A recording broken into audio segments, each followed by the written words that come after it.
Now we are incredibly honored and privileged to welcome this year's keynote for IMC 2019, Sheikha Ieasha Prime. Sheikha Ieasha has a distinguished biography, and in the interest of time, to give her maximum time on this on the stage, I'm going to read just sort of key components of her biography. You heard a lot in her youth and what her conversion journey to Islam. And so I want to pick up on that. It said that since that time, since her coming to Islam 25 years ago, she spent her life as an educator, artist, activist, and entrepreneur committed to the goal of empowering Muslim women to rise above their challenges, to maximize their full potential of being female servants of Allah and vicegerents of Allah on this earth. Her biography goes on. She studied in traditional seminaries in both Egypt, as well as years and years under the tutelage of some of the greatest scholars of our time in Yemen, in Hadramaut, in the city of Tarim. And so, and I just want to conclude with this, and then inshallah we're going to welcome her to the stage. In 1994, her passion to educate and empower young Muslim women to be leaders in America led her to the creation of the nonprofit organization Sisterhood in Action. SIA is an international women's organization devoted to helping women rise above. Getting the cue from our teacher that that's enough. So without further ado, we're going to welcome her to the stage, inshallah.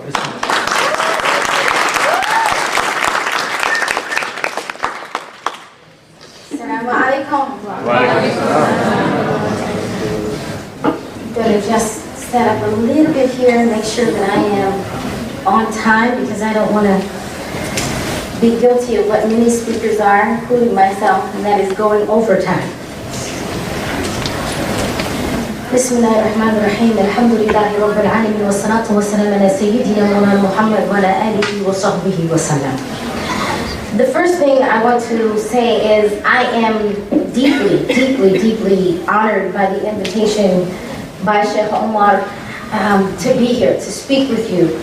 As you know, the privilege that you sit here with, and the institution that you sit here, the history that it has, the legacy of course, education, and the legacy of leadership in the various fields that come from this university. So I'm honored and humbled to be in your presence. And I am grateful for the opportunity just to even listen to some of the things that have come out of you that you've produced even just this weekend, mashallah. I'm looking forward to so many more great things from you. It's important that anytime we start an endeavor like this, that we do so, especially because we're coming to the end of a program. So at the end of it, we want to have husn al-khatimah. We want to make sure that we have a blessed ending in this. And so, subhanAllah, it's not how you begin the thing, it's how you end the thing that matters. And so we want to just have this moment that we just jam-pack it with as many intentions as we possibly can. As the beloved Messenger of Allah alayhi salatu wasalam reminded us that every action is by its intention, and you will be dealt with according to what you intended. So I'm going to just call a few out. The intention, the seed of intention is in the heart. And inshallah, as I call them, I'll just grab them and place them in your heart. And if there are more that you have, add to them. Bismillahirrahmanirrahim. We're here by the intention to expose ourselves to the mercy of Allah. We're here by the intention to expose ourselves to His greatness, to His maghfirah. We're here by the intention that Allah Ta'ala will transform us into servants with whom He is well pleased. We're here by the intention that Allah Ta'ala would grant us His nazar, that He would grant us His nazar of rida'ah, that we would be amongst those that Allah is pleased with, that we would be amongst those that Allah envelops in His mercy, that by this moment Allah Ta'ala would build a fortress of protection around us. We're here by the intention that Allah would give us a knowledge that will transform us into righteous servants who have righteous character. We're here by the intention that we can be increased in knowledge that would grant us wisdom. We're here by the intention to follow the sunnah of the beloved Messenger of Allah alayhi salatu wasalam. We're here by the intention that we can walk away from every darkness and every evil, and that we can walk towards nur, we can walk in the light, that we can walk towards righteousness. We're here by the intention to follow the commandments in the Quran, to enjoin the good and to forbid the evil. We're here by the intention to obey the commandment of the Prophet ﷺ, to seek knowledge. We're here by the intention that we can be amongst those that establish this deen in our lives and in our community. We're here by the intention to seek the wisdom of Allah directly as it relates to our lives. We're here by the intention that we can be amongst those who called other people to Allah, that we could be a torch we could be a torch of light in a world of darkness. We're here by the intention that Allah subhanahu wa ta'ala would remove from us every evil quality, and that He would replace it with every good quality of the noble messenger of Allah alayhi salatu wassalam. We're here by the intention that by this moment, Allah Ta'ala would save us and our entire lineage to the Yawm al-Qiyamah from the torment of the grave and the punishment of the hellfire, even for the blink of an eye. We're here by the intention in this moment that Allah Ta'ala would save us and our entire lineage from the fitna Masih ad-Dajjal. And by this moment of seeking Him, that He would allow us to enter into Jannatul Firdaus al-A'la with His beloved messenger of Allah alayhi salatu wassalam. Say Allahumma ameen. Starting with that, we're called to the question today, it's called a call to care. When I even think about this title, immediately our beloved messenger of Allah alayhi salatu wassalam comes to mind. Because if we were to look at the entirety of what is this deen, what is it about, it's ultimately, number one, the care and concern Allah subhanahu wa ta'ala had for us. That Allah Ta'ala said the weight of this dunya, in his opinion, is not even the weight of a wing of a mosquito. And yet, His concern for the people in it, for the hearts of His creation, this is His care and His concern. That He would send them the greatest of creation, a khuluqul azim, the beloved messenger of Allah, Muhammad ibn Abdullah salatullah wa salamu alayhi. That He would send him to us with a message of mercy that says what is the intention and the purpose behind the message of Islam. It is to connect the creation to the Creator. It is to say, to make sure that you do not waste your time.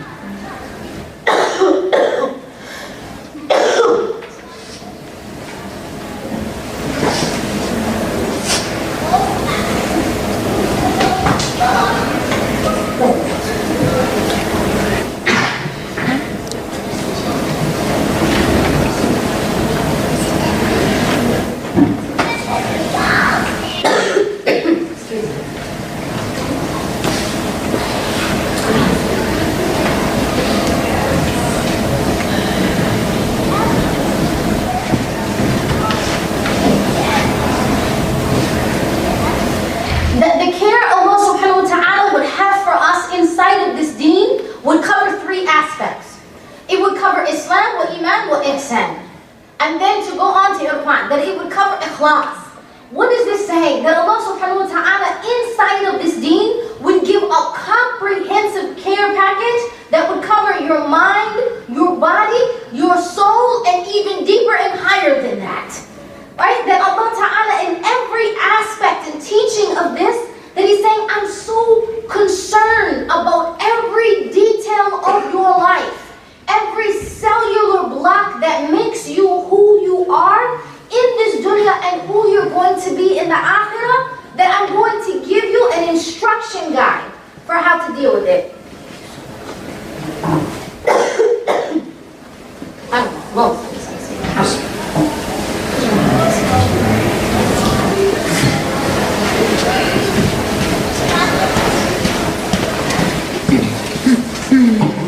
Make dua for me. All of a sudden I had like the cough, like I had emphysema.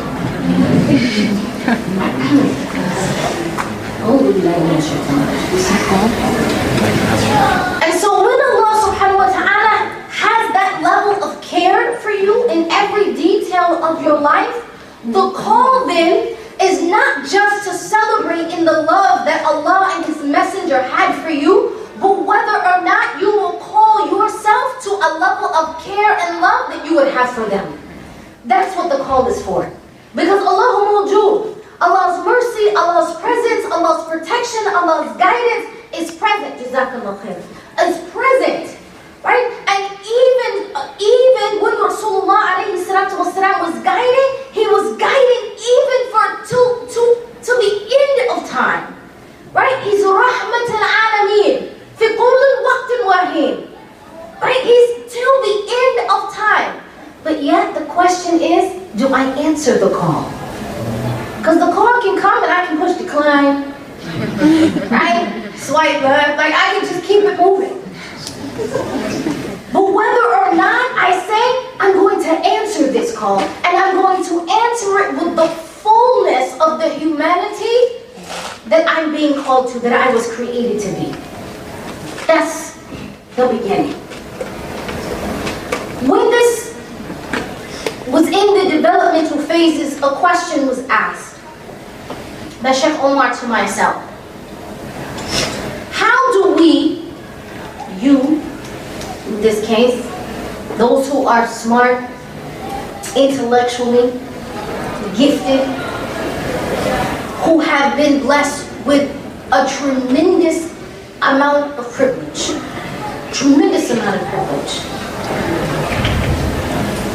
how is your leadership going to be shaped? And so the first thing,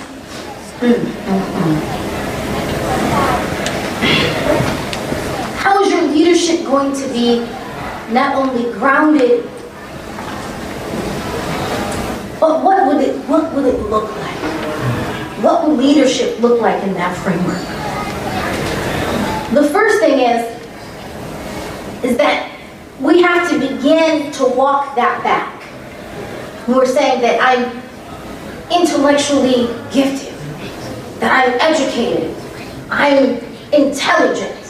Fakhruddin al-Razi, rahmatullah alayh, who was a great, great scholar, when talked about how intellectually gifted he was, he said, Astaghfirullah, I'm made of dust, and have you ever known dust to be intelligent?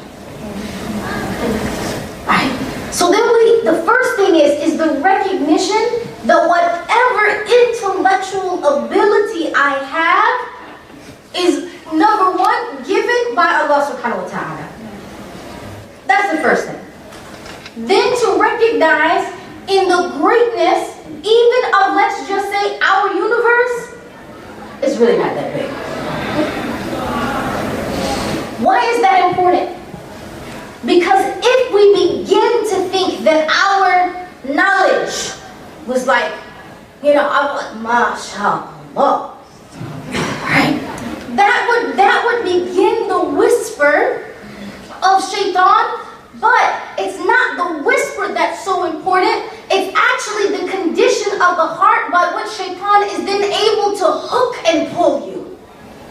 Right? That shaitan has safe houses and storehouses. And those safe houses and storehouses are things that are the darknesses that we have developed inside of our own hearts, that when he whispers, it says what? He doesn't whisper into your ear, he whispers where? Fi sudurin nas. That he whispers into your heart. And why does he whisper into your heart? He said, because I have a home there.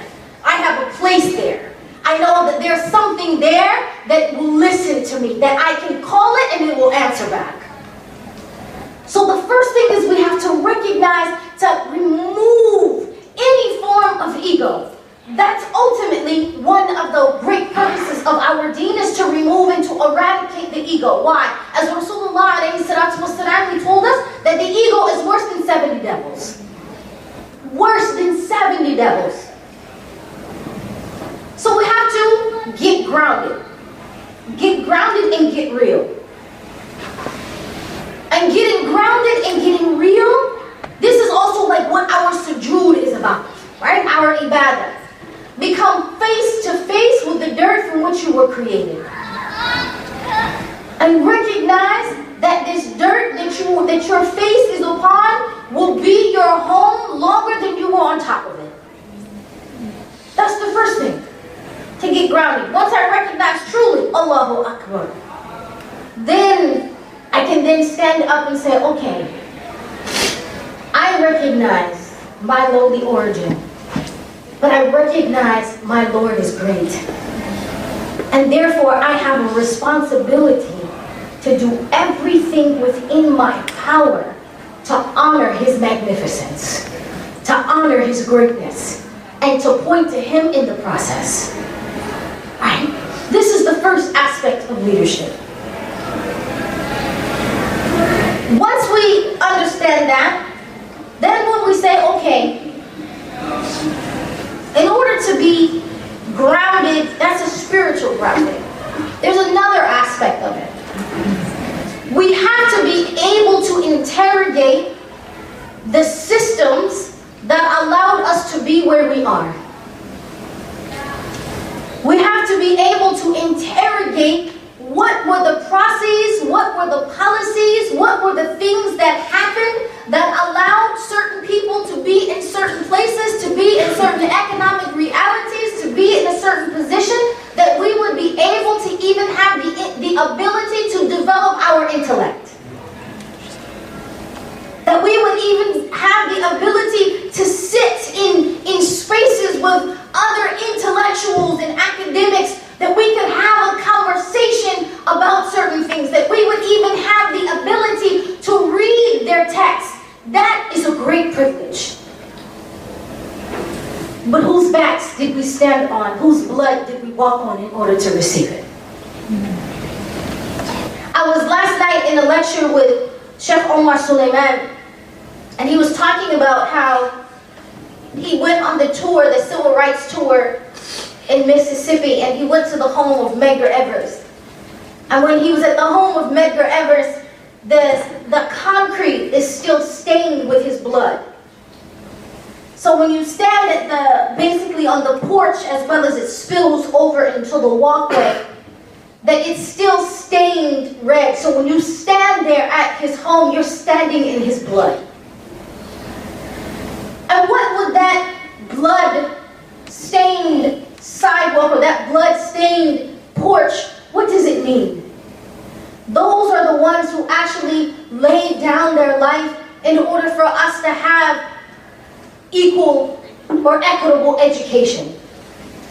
These were the ones who fought for our right to vote. These were the ones who even led to even certain immigration rights, or even any of the civil rights that we enjoy. Right? That we could sit even in this space together. That I could even stand in this place and speak to you. What is that privilege, and then what do we owe them? That's the next aspect. Then there comes comprehensive understanding. Comprehensive understanding in leadership is I recognize I don't hold all the pieces to the puzzle. That I have one piece of the puzzle, and you have another piece to the puzzle, and you have another piece to the puzzle. And that together we actually come together with a full picture of something. So I'm never not in need of solidarity. I'm never not in need of collaboration. I'm never not in need of cooperation with other people. I'm always in need of allies. I'm always in need of those who will sharpen my assessment, who will sharpen my ability, who will challenge me, right, to think differently. Those who actually come to pry open my mind. And then the soul by which real knowledge comes in. And knowledge alone doesn't do that. Knowledge is actually only the foundation of something. Our entire deen is based upon knowledge and the implementation of that knowledge. But even the knowledge and the implementation is only the means to the end. It is not the end itself. Believe it or not, in Islam, it's not for us to say, just like I became alim. I became alim. La hawla wa la quwwata illa billah. That in the realm of Allah al-Haq, what does it mean for an earthly being to be an alim? Right? And so, recognizing that knowledge and its implementation, the first thing is that you will not even acquire knowledge unless you have implementation. It's something, actually, as those of you who are, who are more intelligent about this matter than myself, in terms of how brain synaptics work, right? And how dendrites begin to become formed. That once I understand something, or I get just a basic understanding of it, once I do it, then a deeper understanding of it happens, right? Then more there are openings inside of that. More connections. There's a fire in the electricity. Synapses, thank you. See, I told you were more intellectual than myself. Right? That more of those synaptics are formed. And so this begins a deeper knowledge, but that's not the end. Even that is just a means to the end. The purpose of leadership, if we were to look at Rasulullah alayhi salatu wasalam, the purpose of leadership is service. The purpose of leadership is how will you master being Abdullah? How will you master being Amatullah? That even though our Prophet, our Messenger of Allah alayhi salatu wasalam, that he's called Sayyid al-Mursaleen, that he was the master of the messengers, but his greatest title actually wasn't Sayyid. His greatest title was Abdullah. That was his greatest title. That he actually recognized the true greatness and mastery of his Lord, and he mastered himself in order for how can I truly be a servant. Right? That was his greatest title. And so what we recognize is that leadership is really about how much can you serve people. Last year I was in West Africa, and I went to visit Sheikh Tijani. And I was in his home, and something amazing, as I was sitting there, was happening on an ongoing basis. Sheikh Tijani was actually sitting in his home, lunchtime. There were inside of his home probably about 100 people. That first they brought in fruit, then they brought in trays of rice and lamb and chicken, and then chicken and potatoes, and then different beautiful vegetables, the color I haven't seen the likes of in Whole Foods. And just like, as he's serving, and I asked someone, this is 100 people inside of this room. Then outside of his home, for those who wouldn't fit, there were probably more than another 100 that he was feeding. I came back at dinner time by invitation. Not just think I was just coming to get food. By invitation. And the same more people. Breakfast time the next day, more people. I asked someone roughly how many people does he feed in a day? They said he feeds about 300 people per meal. I said, wow, 300 people per meal? And so when I began to understand as I was there, and while he was sitting, there were people coming. He couldn't actually eat himself. There were people coming and even asking for advice. I would see him, people would come whisper into his ear, he would reach into his pocket and give some money. He would reach into his other pocket and he would give some money. And then someone would come in and he'd reach into another pocket and he'd give them money. He'd ask somebody who was with him to give them an envelope and he's giving money. I said, SubhanAllah, how much sadaqah is he giving in a day? I said, wow, he hasn't opened his mouth. He hasn't said anything that would be he didn't deliver some great speech in front of Congress, and yet he has embodied already what it means to be a leader. That he is a servant of his people. They actually measure your wealth, like we measure our wealth based on our personal attainments. Whether or not I've got that M3, right? How big is my house? How many bedrooms? That I can decorate based on HGTV standards. They actually measure their wealth based on how many people they can feed in a day. That's how they measure their wealth. Not based on what they have, but how much they can give. Leadership, for us, we think about speaking truth to power. That's like the term. Right? Let me give it to him. Right? Let me speak it loud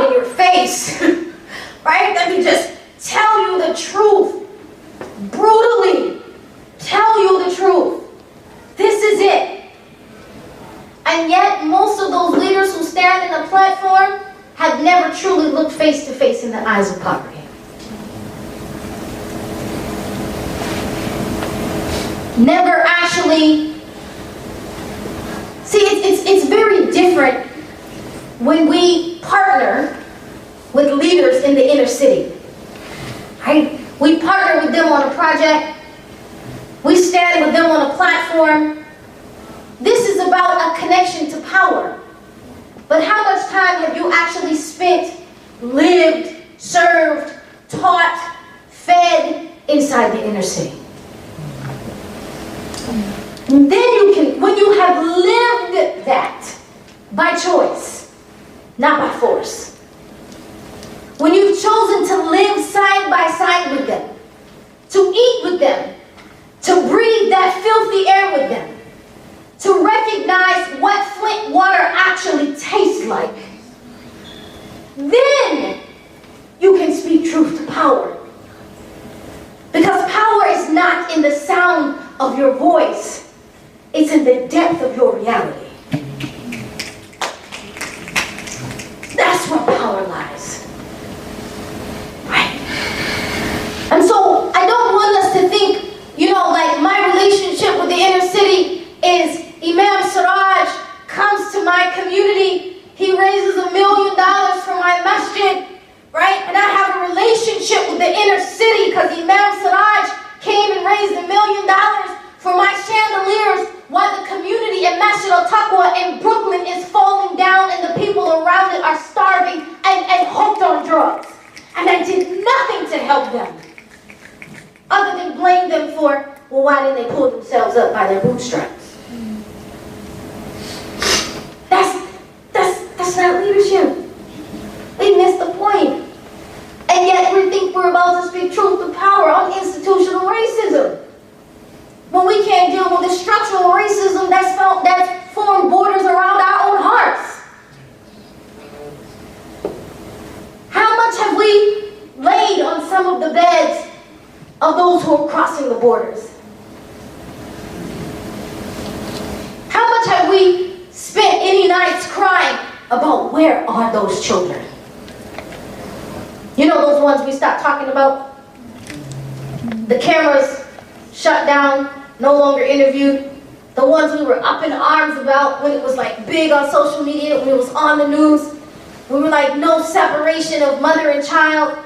Well, what happened to the more than 3,000 who were separated and then undocumented? No one actually took the time to record who their parents were and where they got deported.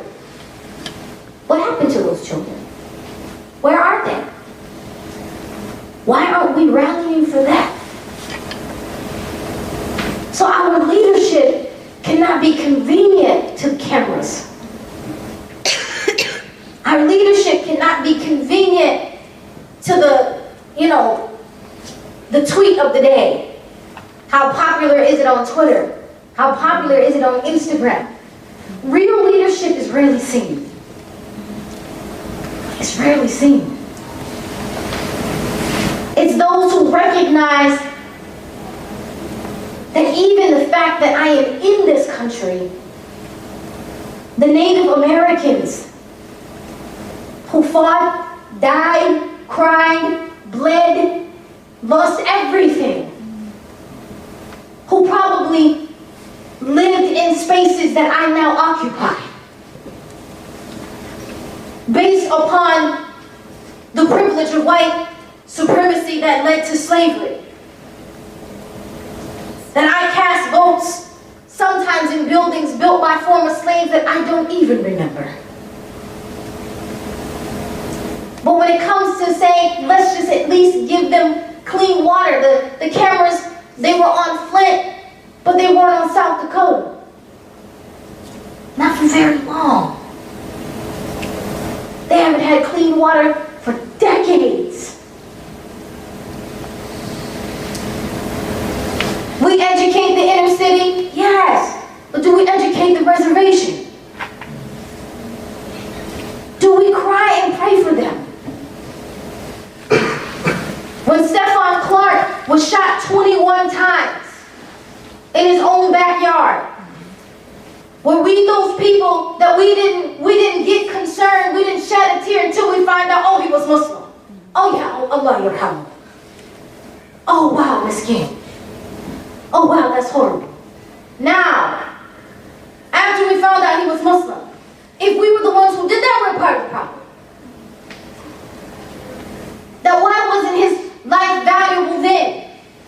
Said because mostly, like, he was a really troubled kid. Right? So, they found him in the backyard of his grandparents' house. Well, they thought he had a gun. Turned out it was a cell phone. Well, he looked suspicious. Why? I'll tell you a story that actually happened in Maryland, where there was a father sitting in the car waiting on his daughter to be dropped off the school bus. So while he was sitting and waiting, he was reading the Quran. As the school bus was approaching, the same time, a SWAT team of police were also approaching. He looked like he fit the description. Before his daughter got off the school bus to meet her father, he was already in a pool of blood, shot more than 15 times. Why don't we know his story? What is the institutional racism around that? Are we thinking about in our studies, how are we going to undo that? Are we thinking about when we're seeking degrees of psychology, are we thinking about that's the population I want to serve? Are we ready to unpack post-traumatic slave syndrome? Or do we actually believe that's not a thing? That's not real. That was such a long time ago. When will they get over it? If we think that, we are part of the problem. If we're ready to speak truth to power, but we're not ready to serve in those communities, we don't know what speaking is. Al-Hajj Malik Shabazz said that if you really knew the price of freedom, you would probably never mention its words from your mouth. And I think he earned the right to say that. When we think about his life and what, when I think about Al-Hajj Malik Shabazz, he was definitely one of those kids that we would have said, like Stephon Clark or Philando Castile or Alton Sterling. We would have said, well, what was their life really worth? What were they going to really become? Very similar to who Detroit Red was. Very similar to what we would have said about Al-Hajj Malik Shabazz when he was in prison. Very similar to what we would have said when he was a pimp and a thug and a drug dealer and a drug addict and more. But what did he become?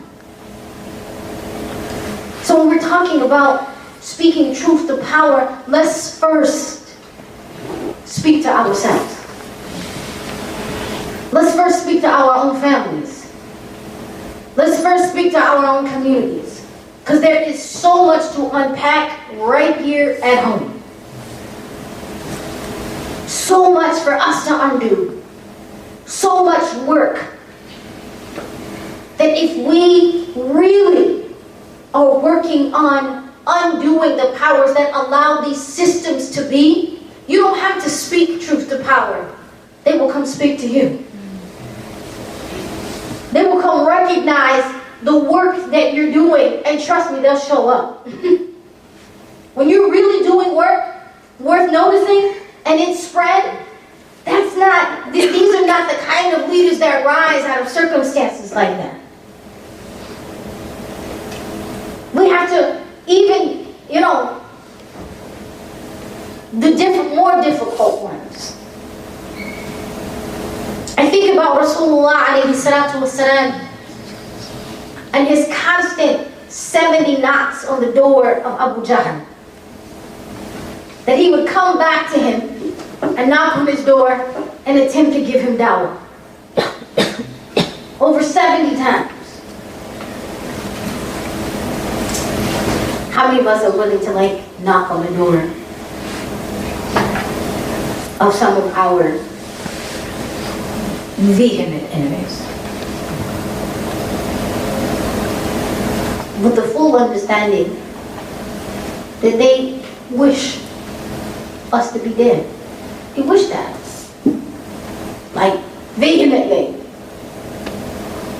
But when you really understand the power of Allah, you recognize my life is in the hands of Allah. You can't kill me till Allah says so.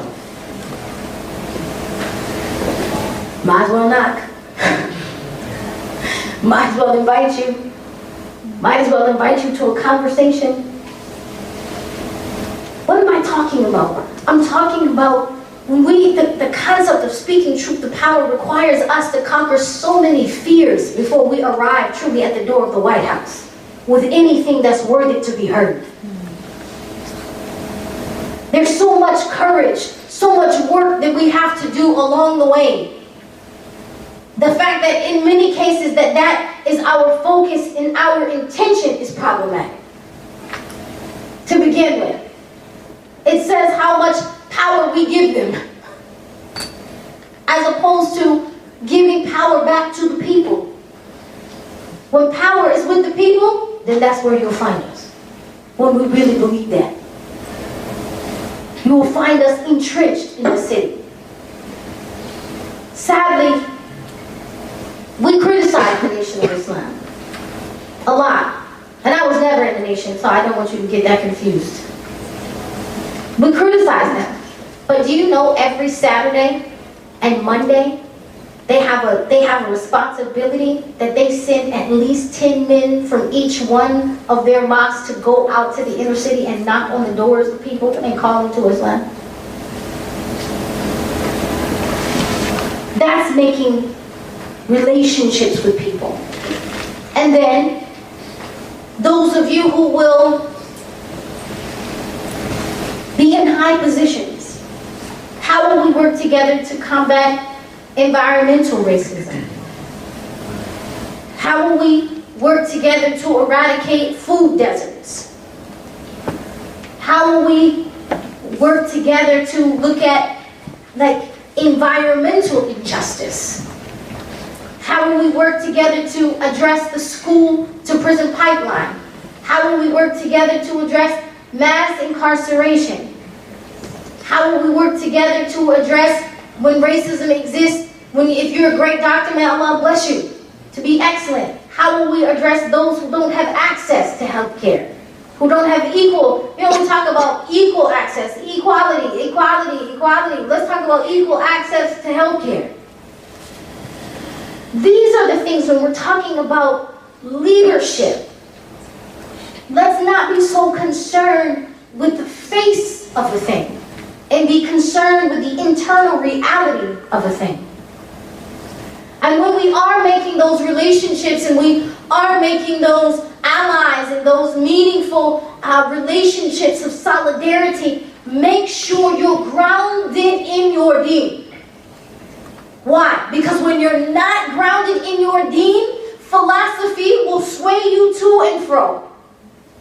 To the point that you will wonder, what does my Islam say about this? Or we'll just kind of give it a blanket statement. Well, Islam says to enjoin the good and forbid the evil, so this looks good, so I'm enjoining this good. But it might be inherently evil. It might have at its core to be anti-religion in general and anti-Islam in particular. be your demise. Many of the isms and schisms and platforms that we stand upon are anti-religion in general and anti-Islam in particular. Social justice, be careful. Be careful. I am big on social justice, but be careful it doesn't become your religion.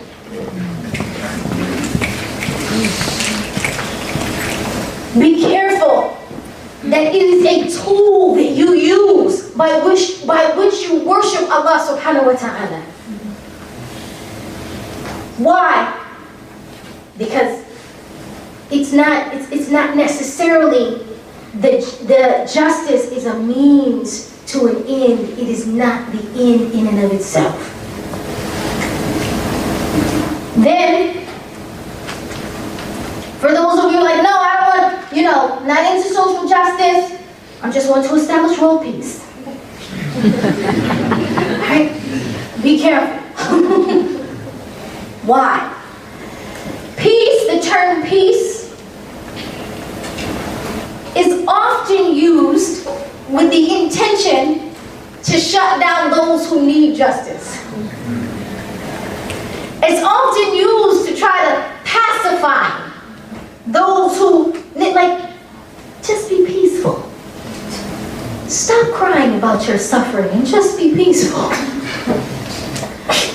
It's one of the famous quotes by James Baldwin, where he says, the Negro is taught to be ashamed of everything, even his suffering. That is something that it's like one of those statements that just haunts me. Because I think about how when African Americans talk about slavery, like, oh my God, inside, oh my God, again, it's like 200 years ago. Really? You're not over it yet? But yet, let someone mention anti-Semitism. Up! We're up in arms. We're upset. How dare you? How could you? Right? You have offended me. You hurt my feelings. Really? Without interrogating, what are the things? What are the lingering effects? By the way, it never ended, by the way. Just so you know. But if we are complicit, leadership cannot be that which is complicit with apathy. It cannot be complicit with the injustice, thinking I'm giving justice by telling you to get over it. Malcolm actually said about Zionism, in a quote that he was giving about Zionism, he says, you clip the wings of a bird and then blame it for not flying as high as you do.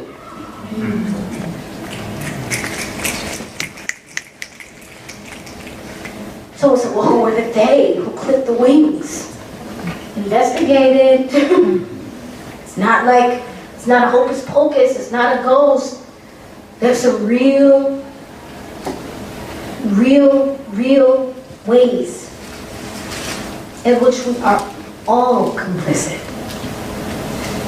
There are many ways we are all complicit in Gaza. Allah help us. Many ways we are all complicit in Syria. Allah help us. Now you might say, whoa, Sister Aisha, I have nothing to do with that. That is a big load and burden you're placing on me. We have to interrogate what we support, what systems we support, where we put our money. Did we at least cry to Allah about them? Did we spend one night in tears about the ummah of Rasulullah alayhi salatu wasalam? Ummah al-dawah wa ummah al-ijabah. Because in the end, we were actually on this ummah. We have a call. And our job, it is our responsibility to assist the Prophet ﷺ in calling people to Allah, even despite themselves. I think I'm way over 35 minutes, forgive me. I just want to remind us as I say this, how do we maintain our spirituality? The first thing is, do not equate spirituality with emotionality. They are not the same. Do not think that you can be spiritual but not religious. Because then what does your spirituality guide you towards?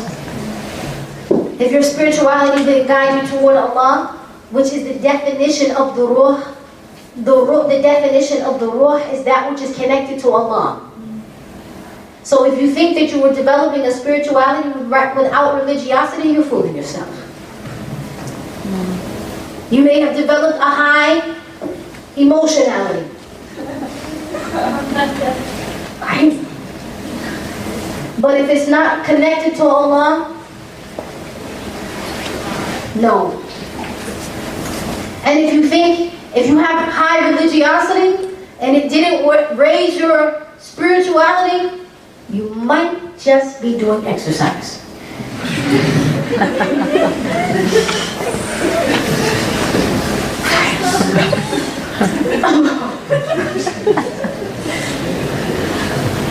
As Imam al-Ghazali, he reminded us,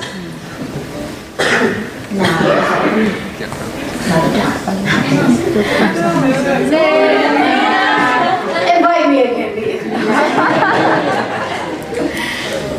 But the truth of the matter is that our religiosity must lead to higher spirituality. And our spirituality is grounded, rooted, guided constantly by religiosity. They are not synonymous. And they are not the end. They are the means to an end. Right? But don't think, well, since it's not the end, it's just the means to an end, then I can trade it out. Right? I can trade out my religiosity. I actually don't have to make 5 prayers a day, right? I don't really need that. Like, I don't really have to fast because I'm so missing Allah. I'm fasting from the face of Allah. Stop fooling yourself. Right? When Allah Ta'ala, He gave you an instruction book, He knows you exactly. And never take our deen as tales of the ancient. Our deen is relevant to the end of time. You will find its systems, you will find its answers inside the book of Allah and the sunnah of the Prophet ﷺ if you study it critically. Sometimes so blaringly obvious you miss it. Rasulullah, some of the answers to gender equity and gender justice and some of the questions that we're asking about femininity versus patriarchy are inside our rituals of Hajj. Like, boom, in your face. And yet, we miss it. And last thing I want to tell you, be very, very careful. Be very, very careful of corrupting our deen with the philosophy of other deens.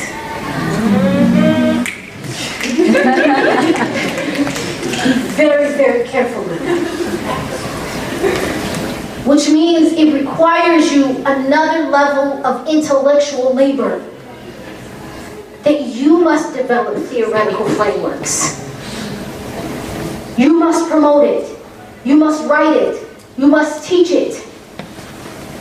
You must come together and formulate language. Because language literally formulates your brain. You must develop new language that speaks to your reality and what we wish to call people to.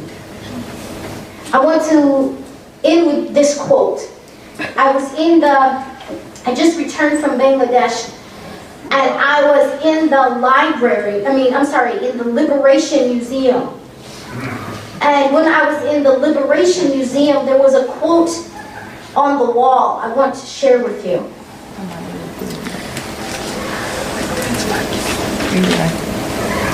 Let's see, I can find it. There it is. Now you'll have to be patient with me because I'm very stubborn about not having glasses, and so I can't see a thing. Trying to make this bigger. This is by Lord Macaulay, who was the leader of the British Parliament. And he said, I have not seen across the length and breadth of India a beggar nor a thief. But what I have witnessed is a great wealth and a great culture. I have seen such a very high morality, values, and a people of great honor that I do not think we would be able to overcome them unless, hold on, oh my gosh, make this bigger. I do not think that we would be able to overcome them unless we convince them that all that is foreign and that is British has a higher value, a higher cultural heritage, and is better than all of their cultural heritage and all of their lineage. It is only then that we will break their self-esteem. It is only then that they will give up their morality and their dignity and replace it with what we truly want them to be, a dominating people. I want us to think about that. That how successful they were in that campaign. How successful they were. I know I missed a section because I can't see very well. There's like one line. It has to do with their education system. I want us to think about how important you are in your role of reviving the intellectual and academic realm of this deen. What great responsibility you have in producing. But in that responsibility, you must be very careful to adhere to this deen without any corruption. Jazakumullah khairan.